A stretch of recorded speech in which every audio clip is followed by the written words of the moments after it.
the Buddha's survival tool for when society collapses. There's a story in the canon of a monk named Punna who's going to go to a wild part of India. He goes to pay his respects to the Buddha and take his leave. The Buddha asks him, "The people there are pretty rough. What will you do if they curse you?" Punna says, "I'll tell myself these are very good people, very civilized, in that they're not hitting me." "What if they hit you?" "I'll tell myself that they're very civilized in that they're not stoning me." "What if they stone you?" "I'll tell myself they're very good people in that they're not stabbing me." "What if they stab you?" "I'll tell myself they're very good people in that they're not killing me." "What if they kill you?" "I'll tell myself at least my death wasn't a suicide." The Buddha says, "Okay, you can go there. You've got the right attitude." Punna leaves and goes there, and he ends up converting a lot of people to the Dhamma, because he didn't let the difficulties of the place get him down. There are many, many stories in the Buddhist tradition and other stories around the world of people who found themselves in really bad situations, but didn't just resent the bad situation. They figured out that there must be something good here. They made the best of a bad situation and benefited from it. You might say that samsara is a bad situation. You do good, you get rewarded with pleasures, but then the pleasures eat away at your character. You get lazy, you get complacent, and you fall. Then you have to scramble to come back up again and again. In this particular case, the best thing to do with this situation is to get out. That's what the path is for. The Buddha found himself in a bad situation. From the outside, it may not look all that bad. He was the son of a wealthy king of a republic. He had 3 palaces, one for each season, with all the pleasures you could imagine back in those days.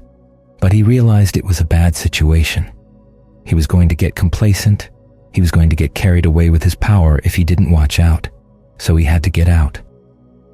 In that case, he recognized a bad situation for what it was. Years back, when I was in Thailand, they reconstructed an old palace, the one that Rama V lived in, one of the largest teak buildings in the world. It had a long section for all of his wives. Those wives had children with him, and the children lived there as well. I remember walking through that section of the palace and feeling really oppressed. I had to get out. Even though the situation is comfortable material-wise, you have to recognize that it's a bad situation. And do your best. If you can't get out, then you do your best within that situation. There was the monk who was out in a wilderness area, and he fell sick. What was he going to do? He said, "Here's an opportunity to test the Buddha's teachings, developing the 5 strengths, the 5 faculties, the 7 factors for awakening. The Buddha has said, the Dhamma is medicine. Well, here's a chance to test it." I remember the story of Ajaan Lee, walking into the forest for 3 days. He was going to spend the rains retreat at a very isolated spot. He arrived there, and within a few days, he had a heart attack. No access to doctors. The diet was precisely the diet you would not want if you had a heart condition. A lot of bamboo shoots. So what did he have to fall back on? He had the Dhamma. He had his practice. He ended up not only surviving, but also discovering new ways of focusing on the breath, using the breath, connecting to the breath energies throughout the body to cure his heart. And he arrived at a way of teaching breath meditation that he used for the rest of his life. So the Dhamma is here to offer you something with which you can make the best of a bad situation. Even if they throw you in prison, those concentration camps they're building right now, they say they're just for immigrants. Well, after they run out of immigrants to put in there, they'll probably find other people to put there too. So you have to be prepared. At the very least, you have your breath.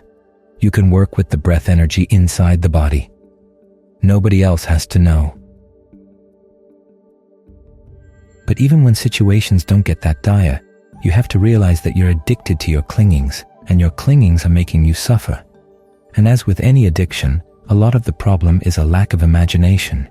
You can't imagine relating to your thoughts, your feelings, your perceptions, even your acts of consciousness in any other way aside from clinging to them. But the Buddha is saying there are other ways to expand your imagination.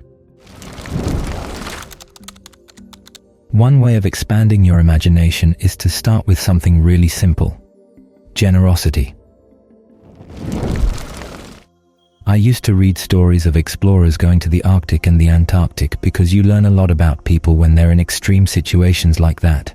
There was a case where a French expedition went south and ended up having to winter over in Antarctica. There were a number of sailors on the ship who had never learned how to read. So the captain in charge of the expedition spent the winter teaching them how to read and giving them, basically, an education. He shared his knowledge. There's another case of a British ship that was caught up in the ice north of Alaska. That was back in the days when billiards was an upper-class sport. Well, the captain had brought along the balls and the cues needed for billiards, so they made a billiard table out of ice. Then he taught all the sailors on the ship how to play. They had billiard contests all through the winter. That's how he kept their spirits up. This is one very basic way of making a bad situation good, to be generous. The important thing is you don't simply resent the bad situation and spend your time moping.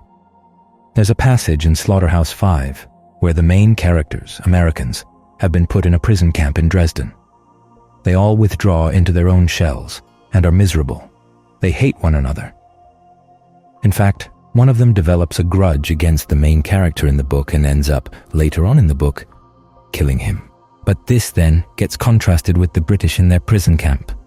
They're putting on plays. They're thinking of activities for themselves to keep themselves occupied and entertained. And their spirits are much better because they go out of their way to help one another. And in helping one another, their spirits rise. So when you find yourself in a bad situation, think about what you can do to make something good out of it, starting with generosity and going on to your meditation. Meditation nurtured by generosity is much better than meditation that's just my selfish thing that I'm going to do. Because the my selfish thing attitude is basically, what can I get out of this? Whereas the generous attitude is, what can I give? And the meditation is going to go well only when you give of your time, give of your energy, give of your imagination. You have to remember the meditation isn't going to get you out of samsara unless you give up a lot. And giving up doesn't necessarily mean going without. A lot of times it means being generous, sharing, and good things come from that. So think about that.